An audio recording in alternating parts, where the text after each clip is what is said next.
My name is Trish, and I am a lifestyle photographer. Today, I thought I'd talk to you about taking pictures and just having tons of pictures in your computer that you just don't know what to do.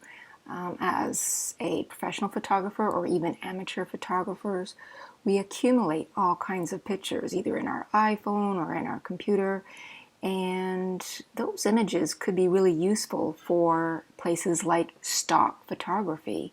They're always looking for images that are just everyday kind of general use images that marketers are looking for to promote their brand.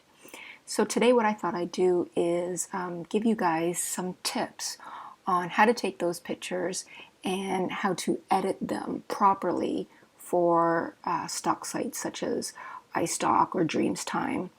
But just note that you're going to have to look at specifically what their rules are and what you need to do to get your images prepped for them. But here's just a little sample of what I'm doing for some images that I'm uploading to iStock. So this is an image of me just playing my guitar. I happen to know that iStock is looking for some images of musicians who are using their cell phone, their mobile device, to promote guitar apps and stuff. So I took this picture, but before I can upload it to iStock, there's a few things that iStock will flag before they will actually accept it onto their portfolio. And the more times you upload something that has errors in it and reasons why they can't use it, your chances of becoming a contributor will greatly go down. So it's important to know how to edit your pictures before uploading. So here we have an image. There's a guitar, there's a cell phone, and you would think that that's just ready to go, but it's not. Some of the things that iStock is looking for to flag are things like logos and branded images, anything that has a logo on it, anything that has something that's proprietary to a brand. So you would think it would be this iPhone, and it is, but that's not the first thing that I was thinking of. If you look back here on the guitar, there's actually some logos back here that go with the type of guitar that I bought. It's a Fender, but it's a Fender that's for a certain artist, a certain singer, and although it's kind of blurred, it's still recognizable to the to the artist that created the guitar or the artist that it's being branded after. So this had to go right away. So you have to really start to understand how to edit and take those things away.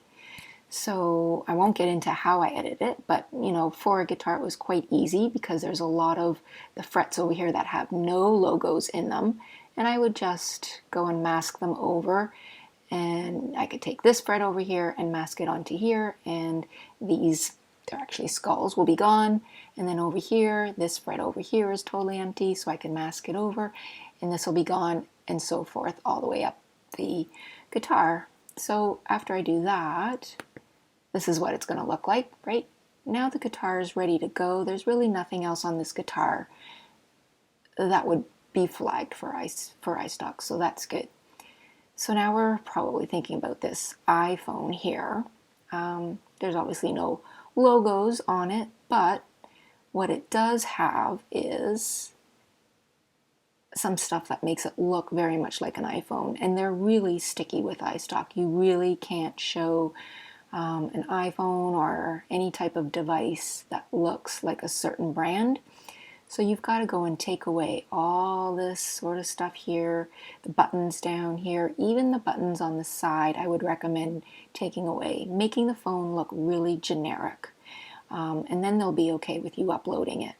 I also went ahead and I took away sort of the stuff that's in here because I want some company to want to see this phone and use it as their own. Maybe they'll go and replace this black area and put their own app. And so we need to take this out. So I've gone ahead and removed this place. I actually just took a sample of the black that's over here, created the entire space the entire space with that black. So now a person who wants to buy this picture can sort of visualize what it would be like to put their own stuff in and not what my stuff is. All right, next we've got to take away all the stuff that makes it look like an iPhone. So up here I've erased stuff here, I've taken away stuff here, and even in the end you'll see that I've taken away all the buttons on the side. All right, so we're looking pretty good. I don't seem to have anything else that might send up some red flags. There's no logos. Everything's looking good, but there's one more thing that kind of distracts me, and if it distracts me, it's probably going to distract someone who wants to buy it. And the whole thing about putting up your stock on iStock is that you want someone to buy it, so you want the best possible chance for them to like your image. And the thing that's distracting me is this shadow that's underneath here. It sort of, the phone leads your eye down here, and it's the one thing that just looks kind of weird. It's of course the shadow from my hand, and I mean that is exactly what it's doing with the sun, but I still don't like it. So luckily for me, I took about 50 shots before I came to one that I like, so I just went back into my shots, tried to find a similar one that had my leg that didn't have a shadow in it. So I grabbed this image, superimposed it on top of my image, did some masking. That would be something you would have to know as a photographer, or as a photographer for editing. And then when I put the two together, now I've got a leg without any shadows. It's not distracting anymore. I've got the phone, it's nice and bright. Did a little bit of color correcting to just give it a pop of sunshine. Now it looks good, and I'm ready to upload this to iStock. So every iStock company has its own rules, so I'd highly suggest making sure that you read all the rules that they have before you upload things. And it's always good to make a little bit of extra money as a photographer, because we've all got so many photographs in our repertoire of stuff. Might as well be making money out of it. All right, well, hope you guys have a good day, and if you want to see more stuff about my photography, you can go to www.trisho.ca. Have a great day.